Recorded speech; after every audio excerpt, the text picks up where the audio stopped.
முதல் நாள் வேலைக்கு போறேன். இந்த ஊருக்கு வரும்போது என் பிள்ளையும் வச்சுக்கிட்டு இங்க தனியா என்ன பண்ண போறேன்னு பயந்துக்கிட்டே வந்தேன். ஆனா இங்க வந்ததுக்கு அப்புறம் செல்வி அக்கா மாதிரி ஒரு நல்லவங்க கண்ணில் பட வச்சு எனக்கு தங்குறதுக்கு ஒரு பாதுகாப்பான இடத்த கொடுத்த. அதுக்கப்புறம் எங்க டாக்டர் மாதிரி ஒரு நல்லவர் மூலமா எனக்கு ஒரு வேலையும் அமைச்சு கொடுத்துருக்க. உனக்கு ரொம்ப ரொம்ப நன்றிப்பா. இதுக்கப்புறம் என் பையன் தீரனை நல்லபடியா படிக்க வச்சு ஒரு நல்ல நிலைமைக்கு கொண்டு வந்துருவேன்னு எனக்கு நம்பிக்கை வந்திருக்கு. இதுக்கப்புறமும் எங்களுக்கு நீதான்ப்பா துணையா இருந்து எல்லாத்தையும் நல்லபடியா நடத்தி கொடுக்கணும். தீரா, அம்மா இன்னைக்கு முதல் நாள் வேலைக்கு போறேன். இதுக்கப்புறம் நம்ம கஷ்டம் எல்லாம் தீந்துரும். இதுக்கப்புறம் நீ உனக்கு என்ன வேணும்னாலும் கேளு, அம்மா வாங்கி தரேன். சரியா? அம்மா, நீங்க நேத்து நம்ம ஒரு ஹாஸ்பிடலுக்கு போணுமே, அங்கயா போறீங்க? ஆமாப்பா தீரா, அங்கதான் அம்மா வேலை செய்ய போறேன். அம்மா, நானும் வரேன். அந்த டாக்டர் அங்கிள் எனக்கு சாக்லேட் தரேன்னு சொன்னாரே. சரி தீரா, உன்னையும் கூட்டிட்டு போறேன். ஆனா நீ என் கூடயே இருக்க முடியாது. டாக்டர் அங்கிளை பார்த்துட்டு உன்னை நான் கொண்டு போய் பக்கத்துல உள்ள ஸ்கூல்ல விட்டுருவேன். நீ அங்கதான் இருக்கணும். அம்மா வேலை முடிஞ்சு வர வரைக்கும் அந்த ஸ்கூல்ல தான் சமத்தா இருக்கணும். சரியா?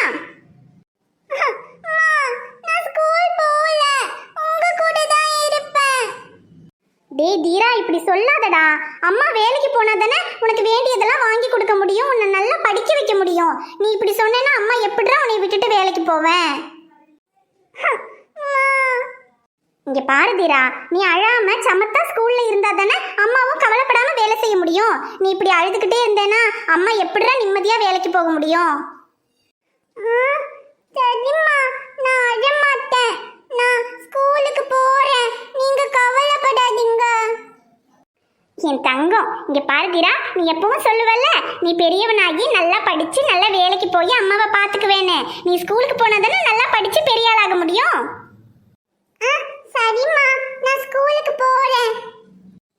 சரி தீரா, நான் உன்னை ஸ்கூல்ல கொண்டு போய் விட்டுட்டு அம்மா வேலையெல்லாம் முடிச்சு சாயந்தரம் வரும்போது தான் உன்னை கூப்பிட வருவேன். அது வரைக்கும் அங்க அம்மா வேணும்னு அழாம சமத்தா இருக்கணும். சரியா? சரிம்மா.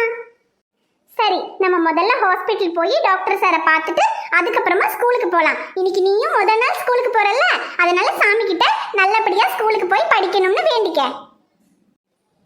சரிம்மா.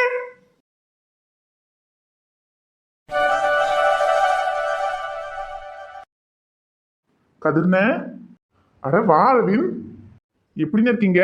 அண்ணி பசங்கெல்லாம் எங்க? எல்லாரும் உள்ளதா இருக்காங்க. நீ மட்டும்தான் வந்திருக்கியா? அம்மாவை கூட்டிட்டு வரல? இல்லண்ணே, அம்மாவை கூட்டிட்டு வரல, நான் மட்டும்தான் வந்திருக்கேன். ஏன் அரவிந்த், அம்மாவையும் கூட்டிட்டு வந்திருக்கலாம்ல?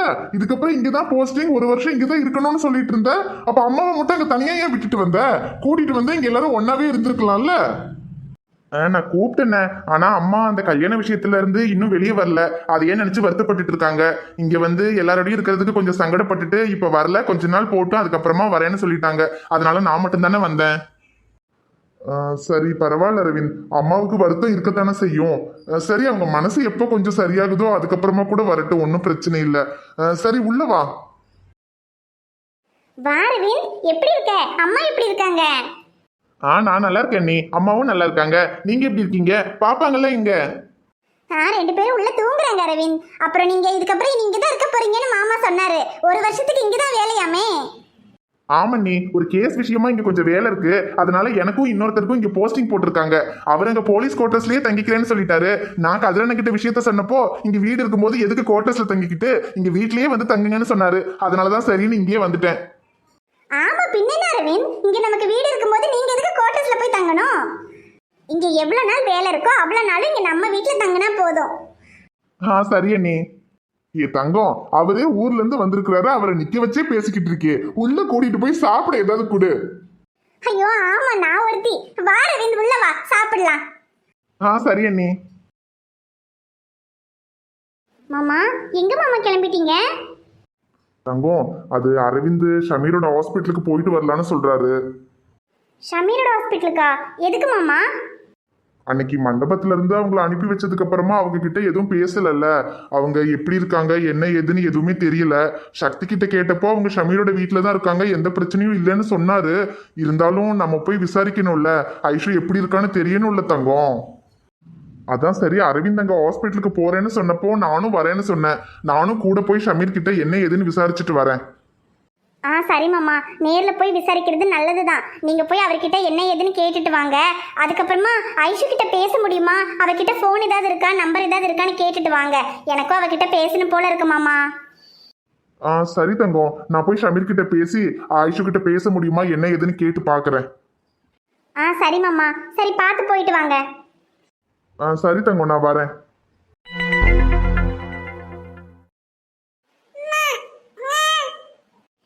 அம்முக்குட்டி, வா வா வா.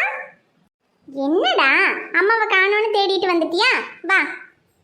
என்னம்மோ, அங்க ஆதி அண்ணன் கூட தானே விளையாடிட்டு இருந்தீங்க, என்னாச்சு? ஏன் வந்துட்ட? அவன் எதுவும் விளையாட்டு பொருள் தரலையா? என்னது, அப்பாவா? ஓ, அப்ப நீ அம்மாவை தேடி வரல, அப்பாவை தேடி தான் வந்திருக்க. அம்முக்குட்டி, உன் அப்பா ஒன்னும் இங்க இல்ல, உன் அப்பா வெளியே போயிட்டாரு.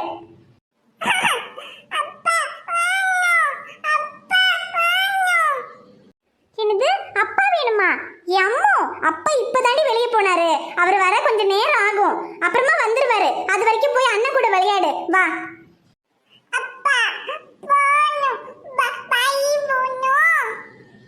அது சரி, மாமா போகும்போது இவ பார்த்திருப்பான்னு நினைக்கிறேன், அதனாலதான் அப்பா கூட பாய் போகணும்னு சொல்லிக்கிட்டு இருக்கா. ஐயோ, இந்த மாமா கிட்ட எத்தனை தடவை சொல்றது, வெளியே போகும்போது இவ கண்ணில் படாம போங்கன்னு. ரெடியாகி போறத பார்த்தாலே கூட போகணும்னு அழுவா. இப்ப பார்த்துட்டா போல, அதனாலதான் போகணும்னே சொல்லிக்கிட்டு இருக்கா.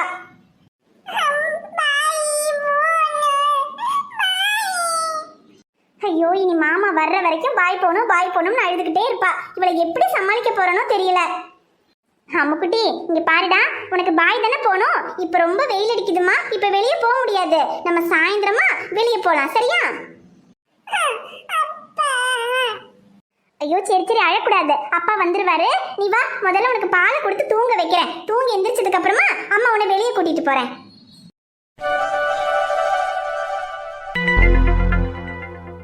இக்கா, நம்ம ஜாராவோட ஃப்ரெண்டு ஆயிஷா இருக்கால்ல, ரொம்ப தங்கமான பொண்ணுக்கா. எவ்வளோ பொறுப்பாக இருக்கா தெரியுமாங்க. வீட்டு வேலையெல்லாம் பார்த்துக்கிறா, என்ன அருமையாக சமைக்கிறா. அவள் வந்ததுக்கப்புறம் எனக்கு ஒரு வேலையும் இல்லை, என்னை எதையுமே செய்ய விட மாட்டேங்கிறா. எனக்கு உடம்பு சரியில்லைன்னு சொல்லி எல்லாத்தையும் அவளே செய்கிறா. நம்ம ஜாரா கூட இன்னி வரைக்கும் எனக்கு இருந்து இந்த மாதிரியெல்லாம் எதுவுமே செஞ்சு கொடுத்ததில்ல. சரி பாத்தி, எல்லாரும் ஒரே மாதிரி இருப்பாங்களா? அதுவும் இல்லாம ஜாராவை செல்லம் கொடுத்து வளர்த்தியாச்சு, அதனால அவ அப்படி இருக்கா. அப்புறம் அந்த பொண்ணு வளர்ந்த விதம் அப்படியா இருக்கும், ரொம்ப பொறுப்பா எல்லா வேலையும் செஞ்சு பழகி இருப்பா, அதனால அவ அப்படி இருப்பாளா இருக்கும். சரி, அவ வந்ததுக்கு அப்புறம் உனக்கு கொஞ்சம் நிம்மதியா இருக்குன்றியே, அதுவே போதும். ஆமைக்கா, பொறுப்பு மட்டும் இல்லை, என் மேலே அவ்வளோ பாசமாக இருக்கா. ஒரு நேரம் நான் மருந்து சாப்பிட மறந்துட்டா கூட மறக்காமல் எடுத்துகிட்டு வந்து கொடுப்பா. ஆண்டி மருந்து சாப்பிடுங்கன்னு. ஏதாவது ஒரு நேரம் தலைவலி கால் வலின்னு சொன்னால் கூட வந்து பக்கத்தில் உட்காந்து காலை பிடிச்சி விடுறது என்ன, தலைவலின்னா அதுக்கு காப்பி போட்டு கொடுக்கறது என்ன, எல்லாம் பார்த்து பார்த்து செய்கிறாய்க்கா. அவளை பார்க்கும்போதே ஆசையாக இருக்குது.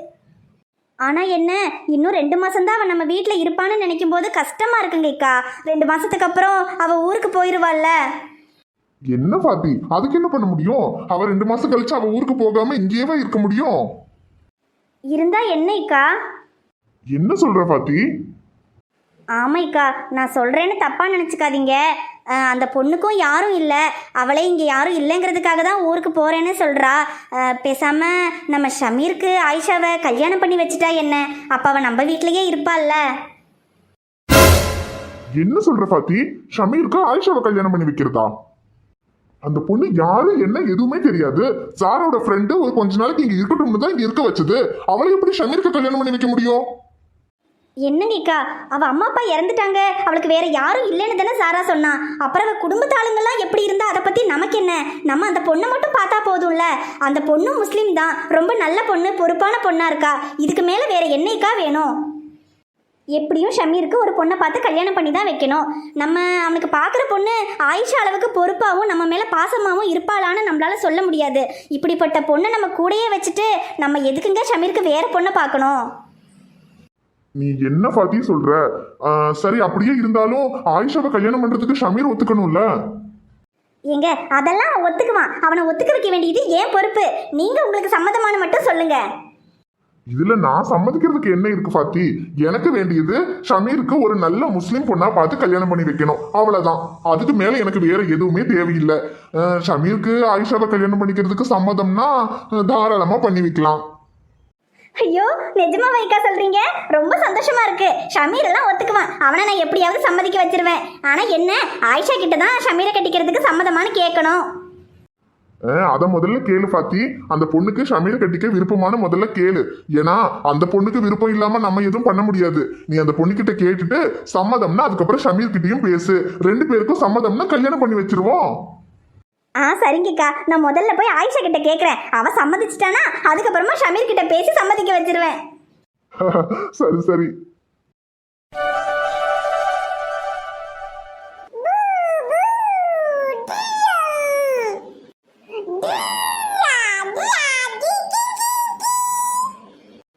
அப்பா, என் மைனா காதே வலிக்குது. எதுக்கு இப்படி கீ கீ கத்திட்டு இருக்க? அம்மா, நான் காது ஓட்டிட்டு இருக்கேன்.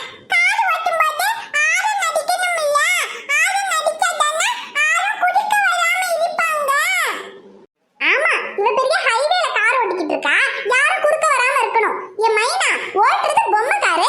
இதுல கீ கீன்னு கத்திக்கிட்டு வேற கிடக்கா. எனக்கு காதே வலிக்குதுடி. கொஞ்சம் அமைதியா விளையாடு. பூ பூ என் மைனா, என்கிட்ட அடி வாங்க போற பாத்துக்க. நீ கத்துறதுல இந்த போன்ல ஒண்ணுமே கேட்க மாட்டேங்குதுடி. போ போய் அந்த பக்கமா விளையாடு. ஐயம்மா, நீங்க இங்க உட்கார்ந்து போன் பார்க்கறதுல என்னால ஒழுங்கா வண்டியே ஓட்ட முடியல. போங்க, நீங்க அந்த பக்கமா போய் போன் பாருங்க. ஏய், உனக்கு ரொம்ப தான் வாய் ஆயிடுச்சு. இரு உன்னை. சக்தி, வாங்க சக்தி. இங்க பாருங்க, இவள எது சொன்னாலும் கூட கூட பேசிக்கிட்டே இருக்கா. ஏய், உங்க 2 பேருக்கு வேற வேலையே இல்லையாடி? சும்மாவா அது சொன்னா இது சொன்னான்னு அந்த பச்சை பிள்ளைகிட்ட போய் சண்டைக்கு நிக்கிற? ஐயோ சக்தி, யார் இவளா பச்சை பிள்ளை? நீங்க வேணா பாத்துக்கிட்டே இருங்க. இவ அடிக்கிற வாய்க்கு ஒரு நாளைக்கு நம்ம 2 பேரையும் வித்தாலும் வித்துருவா. அம்மா, நீங்க ஒண்ணும் கவலைப்படாதீங்க. அப்பாவை வித்தாலும் உங்களை விக்க மாட்டேன். ஏண்டி தங்க பிள்ளை, அம்மா மேல அவ்வளவு பாசமாடி உனக்கு? இல்லம்மா, உங்களை விட்டா யாருமே வாங்க மாட்டாங்க. அதான். பாத்தீங்களா சக்தி இவள? சரி விடு கையல். அவ ஏதோ சின்ன பிள்ளை, தெரியாம உண்மையை சொல்லிட்டா. என்னது? கையல், சும்மா சொன்னடி, கோவப்படாத. போங்க, நீ ஒண்ணு என்கிட்ட பேசாதீங்க. நீங்க எப்பவுமே உங்க பொண்ணுக்கு தான் சப்போர்ட். அப்படியெல்லாம் இல்லடி, உனக்கும் தானே சப்போர்ட் பண்ணுவேன். எப்ப சப்போர்ட் பண்ணிருக்கீங்க? ஒண்ணும் கிடையாது. எப்பவும் மைனா குட்டிக்கு தான் சப்போர்ட் பண்ணுவீங்க. ஐயோ, அதெல்லாம் இல்லடி. மைனா செல்லம், இந்த இது புடி. இதுல அப்பா உனக்கு கேக் வாங்கிட்டு வந்திருக்கேன். பாத்தீங்களா பாத்தீங்களா, இப்ப கூட உங்க பொண்ணுக்கு பிடிச்ச கேக் வாங்கிட்டு வந்திருக்கீங்க. எனக்கு என்ன வாங்கிட்டு வந்தீங்க? லூசு, உனக்கும் சேர்த்து தாண்டி கேக் வாங்கிட்டு வந்திருக்கேன். உனக்கும் கேக்குன்னா பிடிக்கும்ல? அப்பனா நீங்க அதை என்கிட்ட தான முதல்ல கொடுத்திருக்கணும். எதுக்கு மைனா குட்டி கிட்ட கொடுத்தீங்க? அடியே, அவ சின்ன குழந்தை, அதனால அவகிட்ட கொடுத்துண்டி. இதுக்கெல்லாமா சண்டை போடுவ? ஒண்ணும் இல்ல, உங்களுக்கு உங்க பொண்ணு மேல தான் பாசம். அதனால தான் கொடுத்தீங்க. என் மேல ஒண்ணும் உங்களுக்கு பாசம் இல்ல. ஏய், என்ன கையல், எனக்கும் உன் மேல பாசம் இல்லாம போகுமா? மைனாவுக்கும் முன்னால நீ தானடி எனக்கு முதல் குழந்தை. இந்த டயலாக்குக்கெல்லாம் ஒண்ணும் குறைச்சல் இல்ல. இதெல்லாம் சும்மா பேச்சுல மட்டும்தான். மத்தபடி உங்களுக்கு எப்பவுமே மைனா தான் முதல்ல. ஏய், அப்படியெல்லாம் இல்ல. எனக்கு எப்பவுமே நீ தான் முதல்ல. உனக்கு அப்புறம் தான் யாரா இருந்தாலும். அப்பா, மைனா குட்டி தான் முதல்ல. ஆமாடி தங்கம், நீ தான் முதல்ல. போதுமா? பாத்தீங்களா பாத்தீங்களா, அப்ப என்கிட்ட போய் தான சொன்னீங்க. ஏய் லூசு, அவ சின்ன குழந்தை, அவ கேட்டாலேன்னு போய் சொன்னேன். ஆனா உன்கிட்ட சொன்னதுதான் நிஜம். நீ தான் எனக்கு முதல்ல. உங்களை நம்பலாமா? நம்படி கையல். நான் உனக்கு எந்த அளவுக்கு லவ் பண்ணேன். முன்னாடி எல்லாம் எப்பவுமே கையல் கையல்னு உன் பின்னாடி சுத்தி சுத்தி வருவேன். ஆனா இப்பெல்லாம் கையல்னு ஆசையா பேச வந்தாலே இப்படி சண்டை போடுற. அப்புறம் எங்க இருந்து ஆசையா பேசுறது?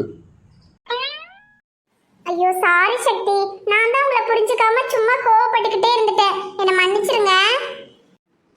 அதெல்லாம் பரவாயில்ல, விடுடி. இதுக்கப்புறமாவது என் கூட சண்டை போடாம கொஞ்சம் பாசமா இரு, அதுவே போதும். ஏன் சக்தி, நான் எவ்வளவுதான் உங்க மேல கோவப்பட்டாலும் நீங்க என்கிட்ட திரும்ப கோவமே பட மாட்டேங்கிறீங்களே. உங்களுக்கு என் மேல கோவமே வராதா? எப்படிடி கோவம் வரும்? நான் தான் சொன்னேன்ல, எனக்கு நீ தான் முதல் குழந்தை. இப்ப மைனா ஏதாவது பண்ணா நான் அவன் மேல கோவப்படுவேனா? இல்ல, அதே மாதிரி தான் எனக்கு நீயும். அவ சின்ன குழந்தை தெரியாம பண்றா, அதை எப்படி நான் பொறுத்துக்கிட்டு போவேன்? அதே மாதிரி நீ கொஞ்சம் வளர்ந்த குழந்தை, நீயும் தெரியாம தான் எதையாவது பண்ணுவ, அதையும் நான் பொறுத்துக்கிட்டு தானே போகணும். எனக்கு நீயும் மைனாவும் வேற வேற இல்லடி, நீங்க ரெண்டு பேருமே எனக்கு ஒண்ணுதான். சக்தி, உங்களை மாதிரி ஒருத்தர் கிடைக்க நாங்க 2 பேருமே கொடுத்து வச்சிருக்கணும் சக்தி. ஐ லவ் யூ சக்தி. அப்பப்பா, ஐ லவ் யூங்கிற இந்த வார்த்தையெல்லாம் கேட்டு வருஷ கணக்காகுது, இப்பவாவது சொல்லணும்னு தோணுச்சே. போங்க சக்தி. ஐ லவ் யூ கையல். என்னவளே அடி என்னவளே எந்த இதயத்தை தொலைத்து விட்டே, எந்த இடம் அது தொலைந்த இடம், அந்த இடத்தையும் மறந்து விட்டே. உந்தன் கால் குருசில் அது தொலைந்ததென்று உந்தன் காலடி தேடி வந்தே. காதல் என்றால் பெரும் அவஸ்தை என்று உன்னை கண்டதும் கண்டு கொண்டே. எந்த கழுத்து வரை இன்று காதல் வந்து இரு கண் விழி பிதுங்கி நின்றே. என்னவளே அடி என்னவளே எந்த இதயத்தை தொலைத்து விட்டே.